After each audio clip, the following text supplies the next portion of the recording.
Claro, tenemos el segundo bloque que estará a cargo de la doctora Manuelita Becerra, quien nos va a hablar sobre las notificaciones y computo de plazo, la representación de parte, la renuncia del derecho a objetar, la reserva de las actuaciones arbitrales, la aplicación de los árbitros y las audiencias.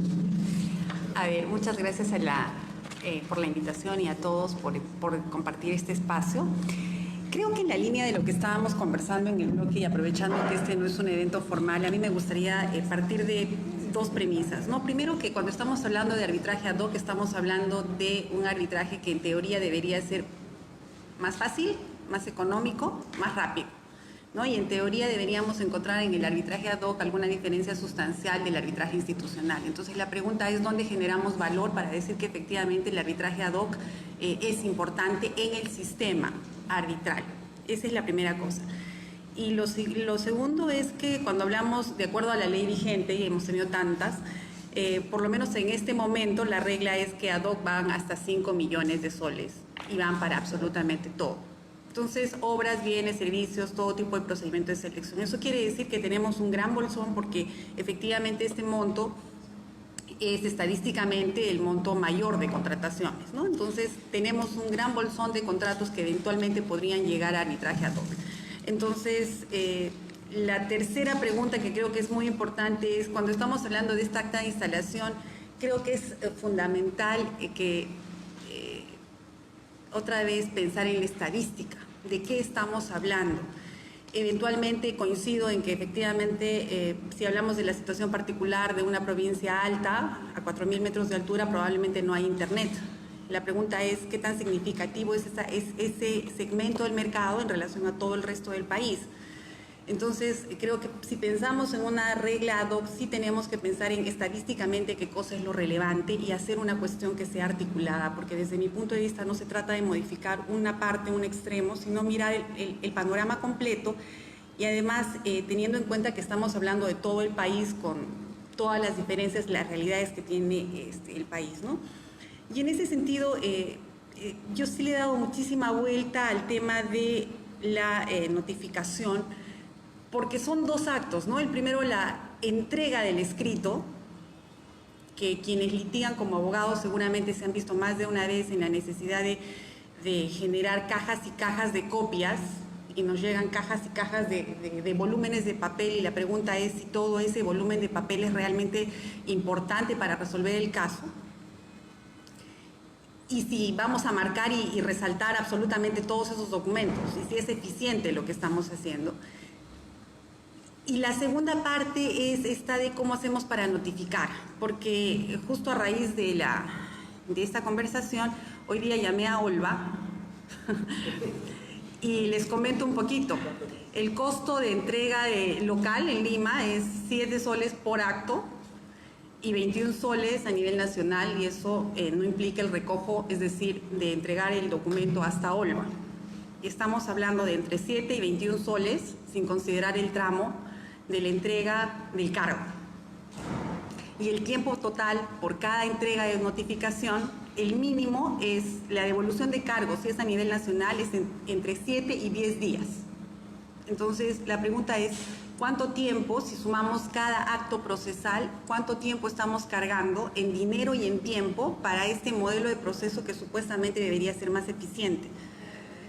Y yo creo que sí es importante en contratación pública tener en cuenta que el demandado es el Estado y tiene un sistema complejo de defensa, pero justamente por eso creo que la regla tiene que ser pensada que funcione para el sistema, ¿no? No se trata de trasplantar algo que puede funcionar en otro ámbito, pero no necesariamente aquí, porque todos somos conscientes que los clientes que tenemos de todos lados son completamente distintos, entonces tiene que funcionar y obviamente tenemos que garantizar debido proceso y etcétera, pero sí creo que es importante pensar en este tema de cuánto tiempo estamos poniendo, tiempo y dinero, en el sistema de gestión del expediente, porque más allá de la regla desde el punto de vista estrictamente jurídico, un acta de instalación nos está dando una idea de gestión del expediente. Entonces, ¿cómo lo estamos gestionando, ¿no? Y la segunda pregunta también es, incluso si es que lo hacemos físico, ¿hasta qué punto realmente ese físico se va a conservar y quién va a conservar y dónde se va a conservar y cómo va a terminar el expediente? Y tratándose de expedientes públicos, la pregunta es, ¿quién va a ser el que recoja todos estos expedientes al final? En teoría la norma dice que deben ir microfilmados a OCE y en teoría es responsabilidad del presidente del tribunal. Entonces yo me pregunto cuántos expedientes tenemos archivados, hongueándose en algún lado, y en algún momento los podemos disponer y qué responsabilidad tenemos si es que no los disponemos y qué está pasando allí, porque el día de hoy todo está bien mientras tramitamos. La pregunta es cómo está nuestro archivo, ¿no? Entonces yo sí creo que es importante mirar el panorama completo, basarnos en estadística y, por ejemplo, si es que realmente las procuradurías no funcionan con un plazo de 10 días, bueno, partamos de un plazo de 20 días. Pero, digamos, hagamos las cosas de manera sincera, eficiente y honesta, sabiendo en qué mercado nos desarrollamos, porque este es un mercado distinto. Y la segunda cosa que creo que es importante es el tema de las audiencias, un poco siguiendo la línea de lo que dice el acta de instalación, porque ya, ¿es o no es eficiente la audiencia de instalación como tal? Hay personas que tienen que viajar desde provincia a Lima para instalar. Estadísticamente, ¿cuánto representa eso? ¿Vale la pena hacer ese gasto? O eventualmente poniendo un plazo un poco más largo al que las partes se adhieren o no se adhieren, podríamos tener un mecanismo más eficiente.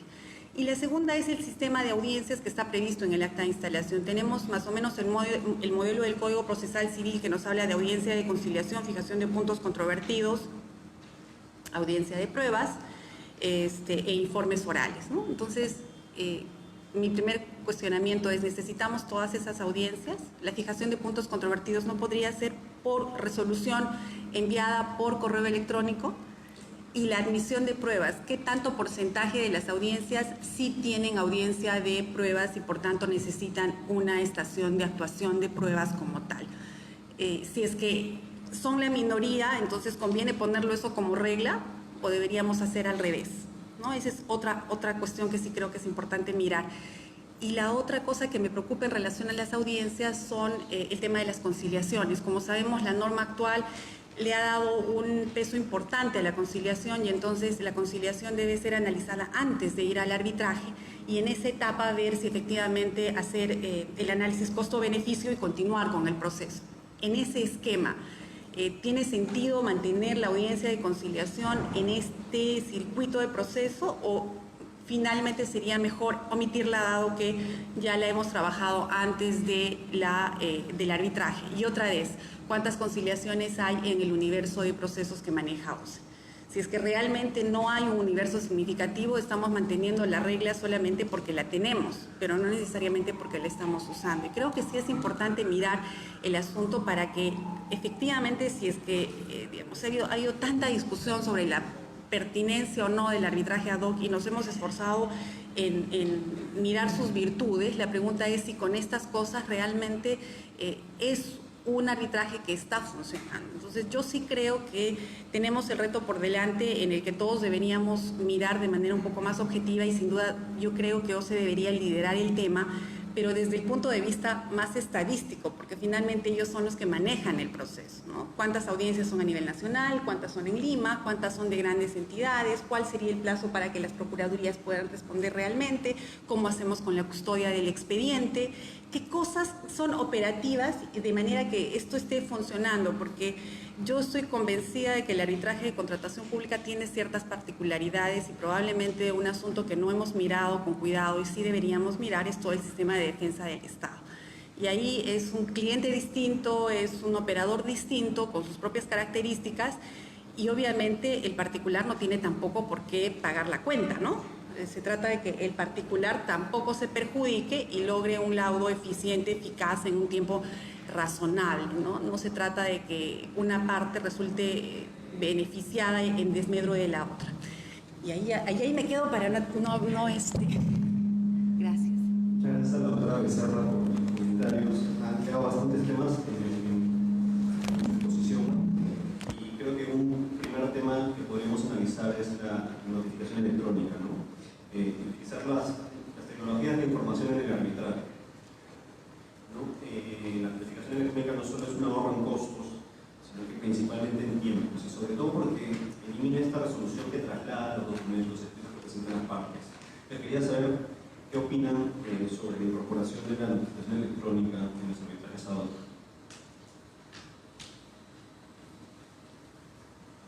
Buenas noches con todos. Agradecer primero a los panelistas por sus brillantes intervenciones, por su presencia el día de hoy.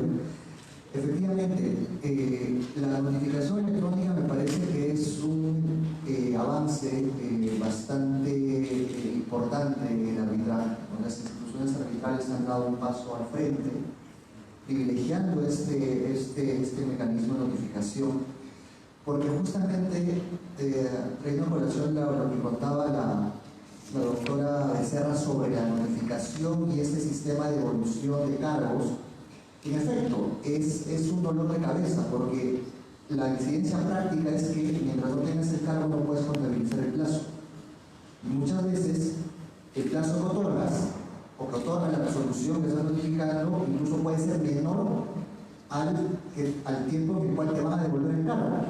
Con lo cual estás perdido hasta el momento en el cual te devuelvan el cargo, ¿no? Y vayan Dios a saber si realmente, como cuenta el doctor Tafur, te recibieron la notificación. Entonces quizás te estás computando simplemente en mano. Entonces hay un desfase temporal que no permite un adecuado seguimiento por parte de la Secretaría y por parte del Tribunal Arbitral, ¿no? Y no solo, yo diría, en el arbitraje ad hoc, ¿no? Sino incluso en algunos centros de arbitraje, provincias donde no se cuenta con un personal de notificación propio, ¿no? Se tiene que recurrir a Olva, porque digamos es la fuente más confiable, y entonces viene la pregunta incómoda, digo incómoda entre comillas, porque no debería ser incómoda, pero el tribunal arbitral, ¿cuándo vence el plazo? ¿Pero cuándo vence el plazo? No, pues no tengo los cargos. ¿Pero cómo no vas a tener los cargos? Entonces, y eso realmente podrá parecer un tema logístico muy menor, pero realmente no lo es, tiene un gran impacto en la duración y en el mapeo, ¿no? del arbitraje como tal. Entonces yo creo que la notificación electrónica podría ahorrarnos muchos dolores de cabeza y permitirnos quizás un seguimiento en tiempo real del arbitraje mucho más expeditivo y confiable, ¿no? Y también quisiera agregar un punto adicional a esto, ¿no? En estricto, el arbitraje ad hoc, digamos, si fuera un arbitraje entre privados, ¿no? Sabemos, no tendría por qué tener un modelo de alta instalación, porque se supone que los árbitros y las partes libremente tienen las reglas aplicables. Creo que todos somos conscientes de que ha habido, ¿no? Desde la creación del arbitraje en contrataciones con el Estado en el 98, una suerte de tendencia de institucionalizar el arbitraje ad hoc, prestándole cierto rasgo del arbitraje institucional, porque, claro, se le denomina modelo de alta instalación, pero en el fondo es un mini reglamento arbitral que el OCE pone a disposición de las entidades y los contratistas del arbitraje para que puedan encaminar su arbitraje.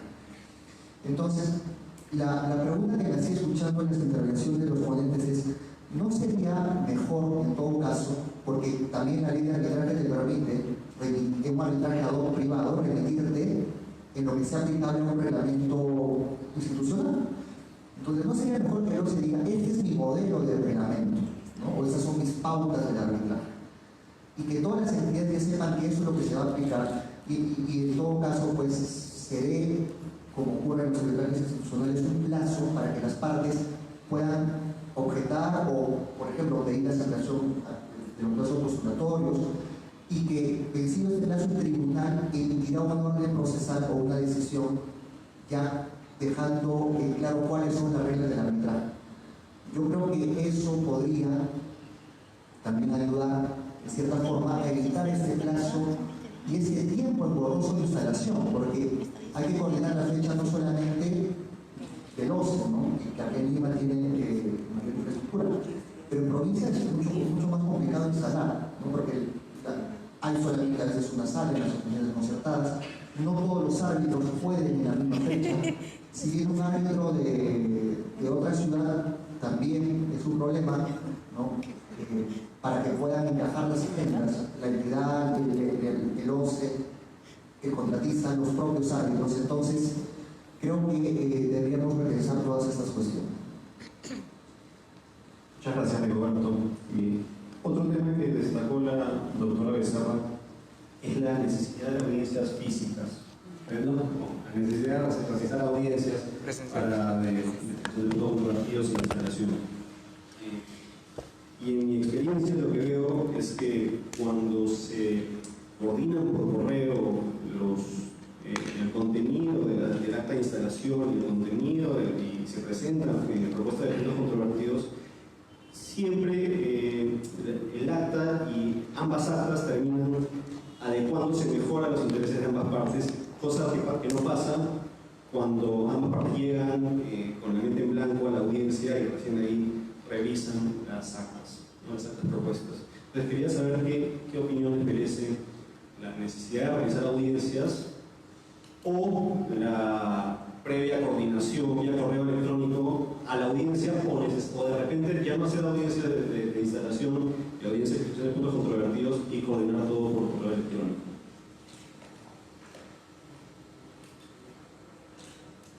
Gracias, Carlos.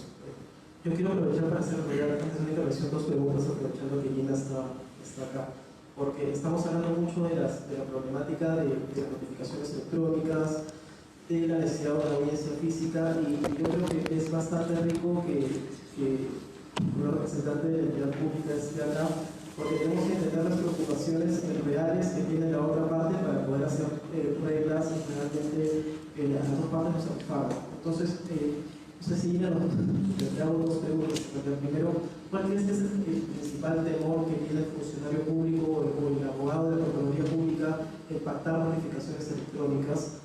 Y dos, en relación a las audiencias físicas, quizás me estoy adelantando un poco la pregunta, ¿crees que sería posible en un futuro tener más o menos un modelo de arbitraje internacional en el cual tenemos una semana completa de audiencias, donde tenemos la audiencia de ilustración, la de enfermedad, la de peligros, la de prueba, en el cual quizás permita incluso a la entidad pública ordenarse mucho mejor en su calendario, porque ya separaría su calendario quizás en semanas, ¿no? Esta semana del caso tal, o lo es algo viable por el número de casos que tiene la entidad. A mí me encantaría saber las preocupaciones. Sí. Muchas gracias, Sandro, por las preguntas. Y bueno, entiendo que la primera preocupación que se tiene en relación a las notificaciones electrónicas la tuvimos, sí, evidentemente cuando se vino la avalancha de que en efecto todas las instituciones arbitrales estaban partiendo con ese mecanismo de notificación. Así que nosotros dispusimos al interior de la Procuraduría crear un correo electrónico específico que también iba a manejar la persona encargada de mesa de partes, que sería lo mismo que una casilla judicial electrónica. Y en efecto, pues esta persona de dicho correo no tiene ningún problema para poder imprimir las notificaciones que lleguen por ahí y luego sigue el circuito en el que se va al despacho del procurador y que luego el procurador a su vez lo despacha con el abogado a cargo del caso.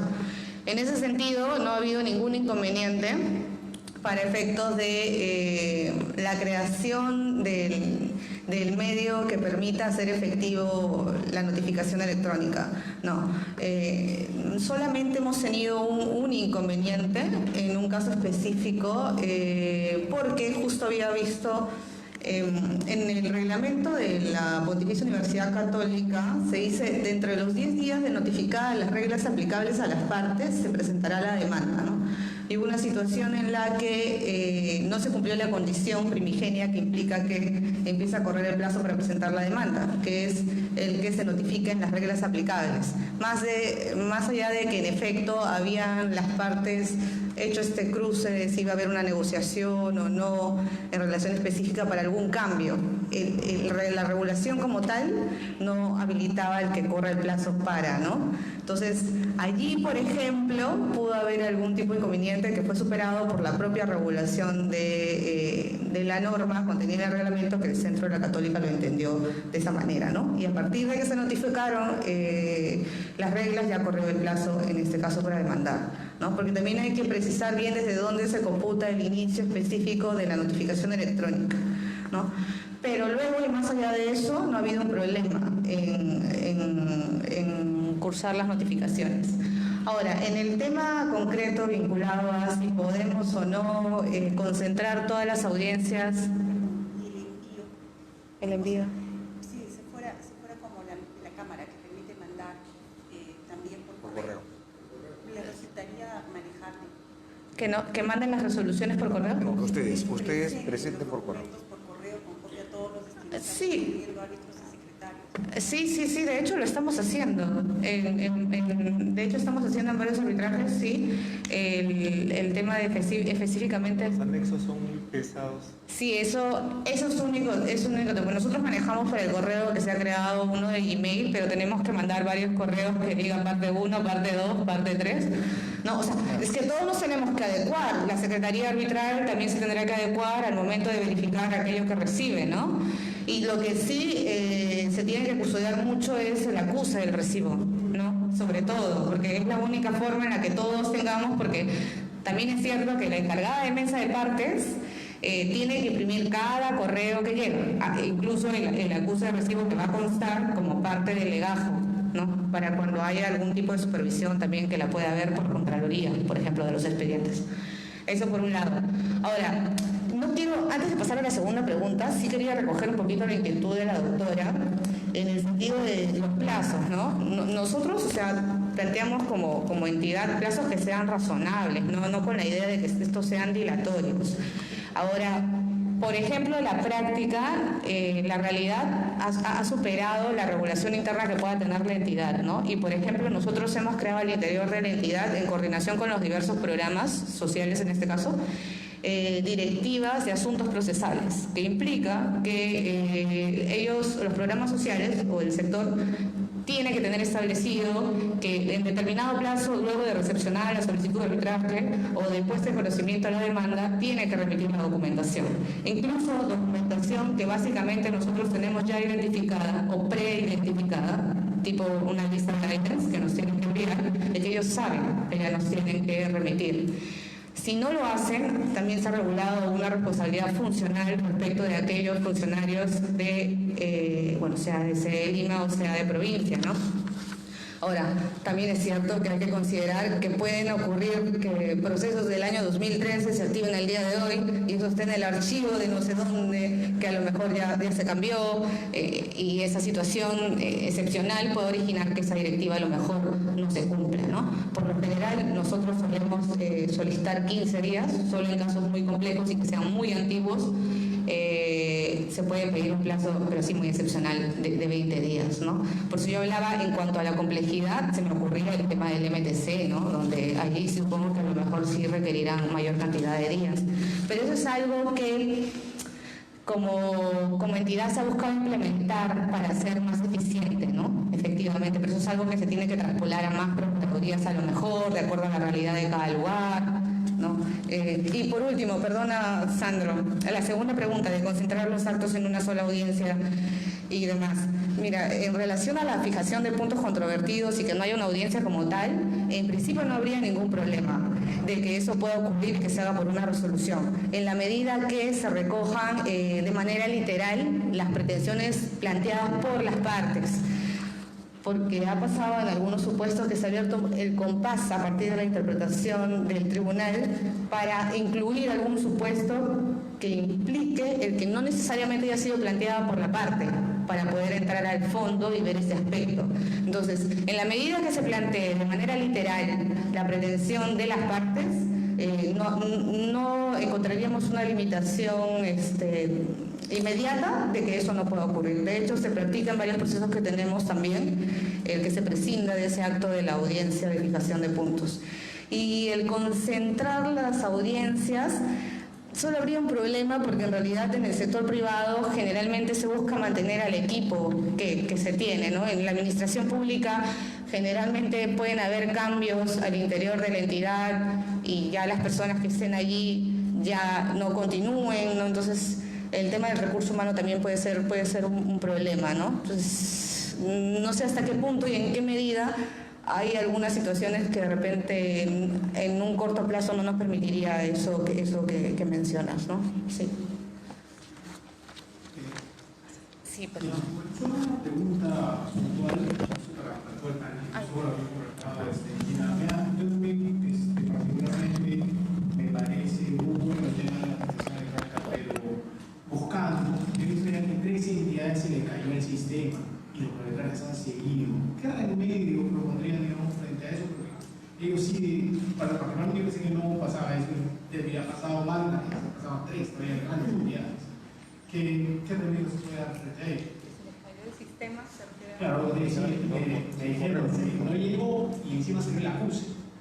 Mire, sobre Eso eso, pasaba en 3 unidades. lo que nosotros hacemos es, no se preocupe, sí, creo que sí me escuchan. Lo que nosotros solemos hacer es precisar no solo un correo, en general si es que hay algún problema con alguno de ellos, solemos poner 2 o 3 incluso, ¿no? Aparte de mesa de partes. En realidad nos llega a todos, ¿no? Pues si hay algún problema, el procurador nos convoca a todos, todos. Sí, para tratar de salvar ese tema que a veces supera. Sí, ya, bueno, afortunadamente a nosotros, ¿no? Porque qué miedo. Ahora, yo no tengo duda de que si efectivamente, que de hecho me ha pasado, si efectivamente una parte demuestra que no tuvo disponibilidad de la información, yo creo que todos estaríamos de acuerdo que evidentemente pues, no se puede correr, no puede comenzar a correr el plazo y entendemos que hay imponderables. Lo que pasa es lo que ocurre es que, ¿cierto?, los pros superan ampliamente los contras, ¿no? Sobre el tema de la audiencia de fijación de puntos controvertidos, a mí me interesó mucho la opinión de Gina por lo siguiente.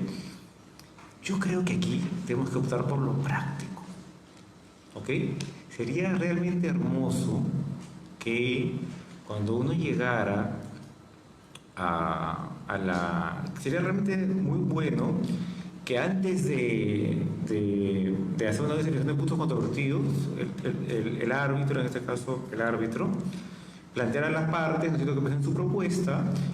Sería de verdad muy bueno que las partes hicieran propuestas realmente con la intención de centrarse realmente en aquellos puntos que después de la demanda, de la contestación, son los puntos controvertidos. Sería realmente maravilloso que cuando uno llegue a la audiencia se encuentre con un procesamiento de esa información por parte del tribunal arbitral, en este caso el árbitro único, que proponga realmente aquellos puntos, no las 100 cosas que se dicen en la demanda, ni las 100 cosas que se dicen en la contestación, sino los 20 puntos sobre los cuales realmente las partes, que a veces ni siquiera son 20, a veces son 5, ¿no es cierto? A veces es 1, ¿no es cierto? Eso sería hermoso, pero no pasa. Ni pasará. ¿Ok? Levanten la mano aquellos que han tenido esa oportunidad de tener un proceso así más de 3, 4 veces. A mí me ha pasado 2 veces en 20 años. No sé nada. Entonces yo creo que la propuesta de Gina es práctica.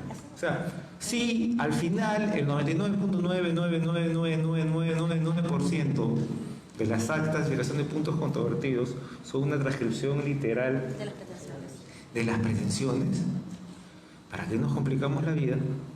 Y no simplemente hacemos un acta en un correo electrónico, ¿no es cierto?, en el cual, miren señores, acá está, listo, comencemos.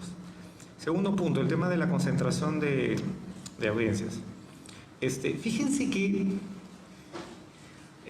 veo en este público gente que está en su primera juventud y gente como yo que estoy en mi segunda juventud.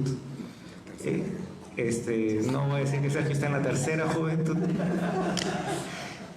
Pero es importante, sobre todo porque hay chicos, gente de la primera juventud, que entendamos que por más que discutamos y por más que conversemos, no estamos inventando la rueda.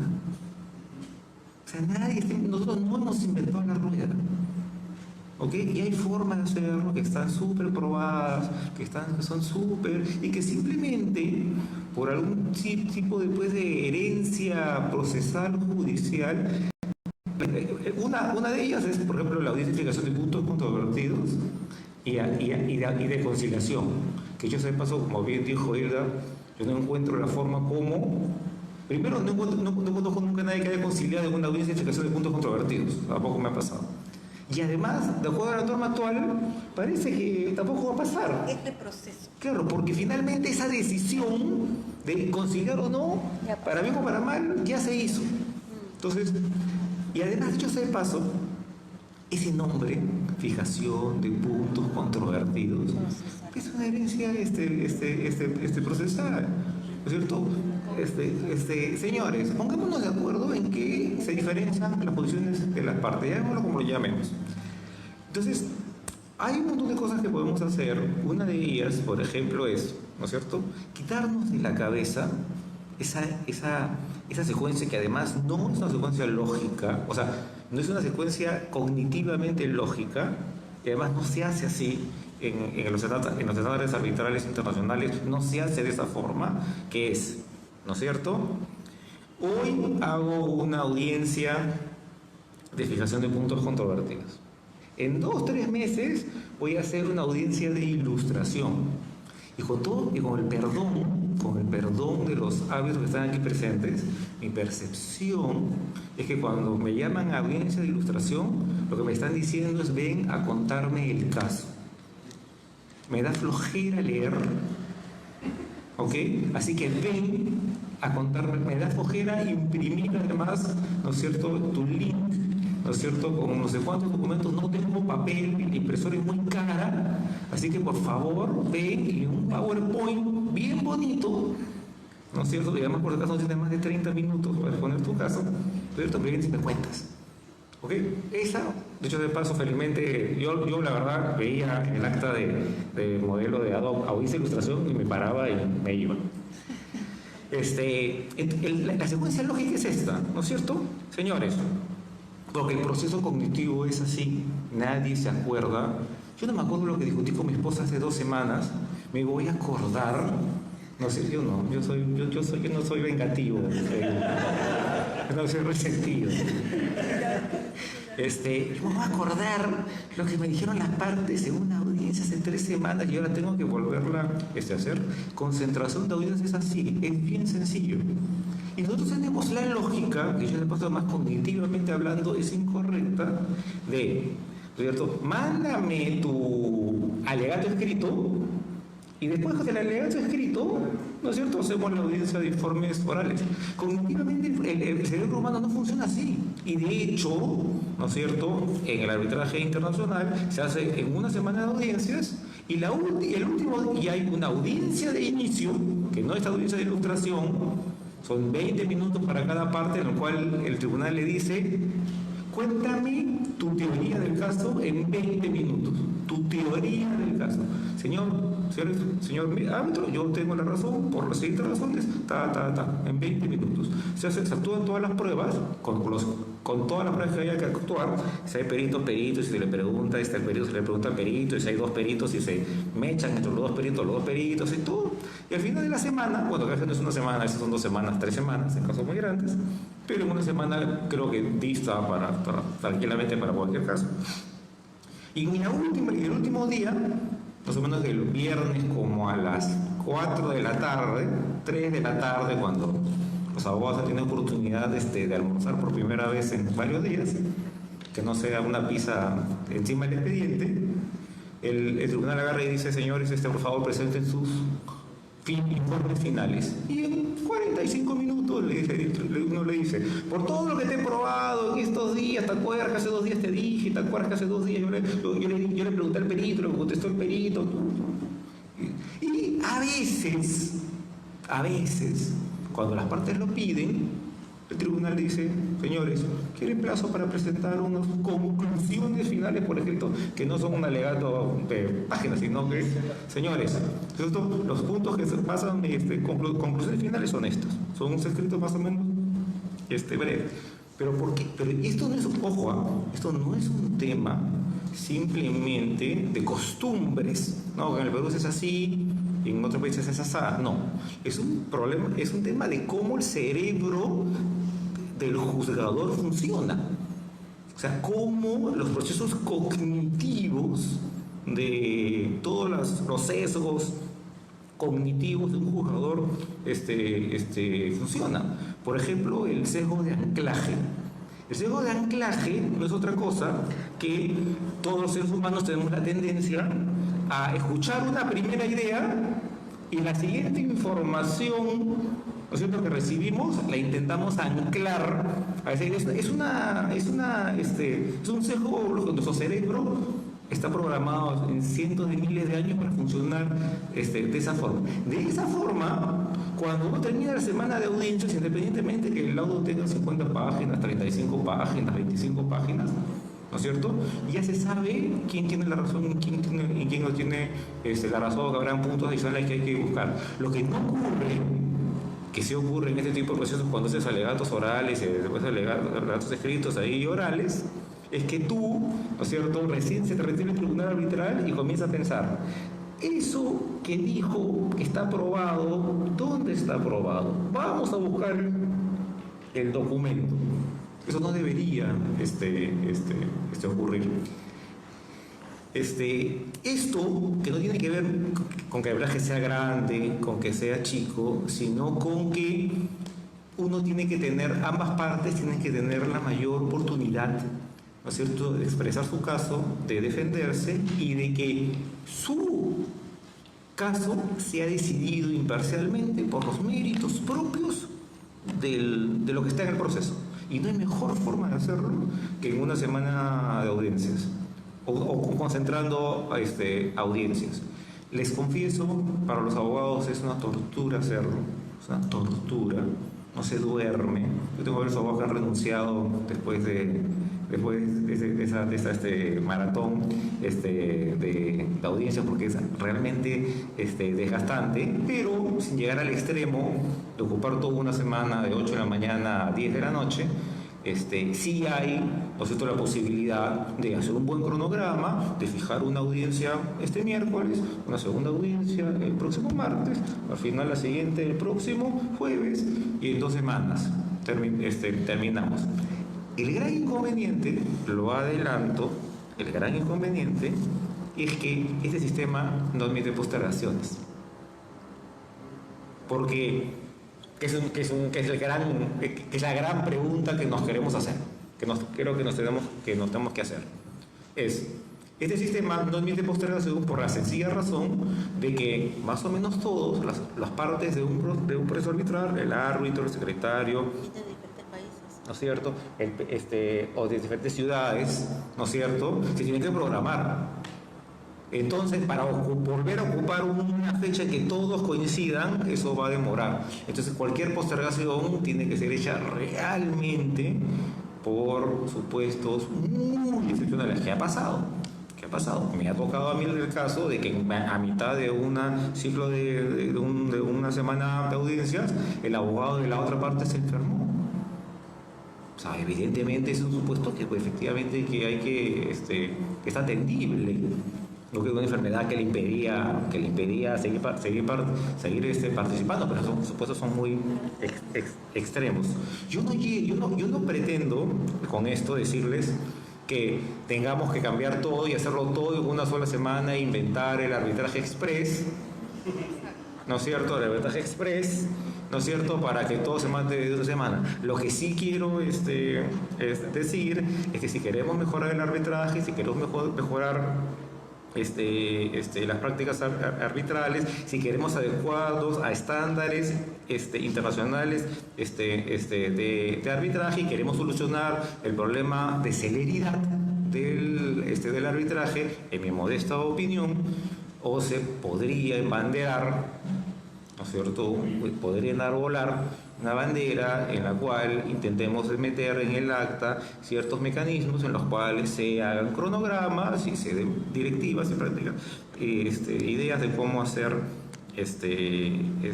un cronograma. Muchas gracias a todos por su participación. Yo me quedo con un tema, y es que efectivamente siempre es difícil adoptar cambios en las entidades, y eso es perfectamente entendible. Yo creo que la notificación electrónica, por ejemplo, es un ejemplo de cómo es que las instituciones arbitrales han sido las que han terminado forzando el cambio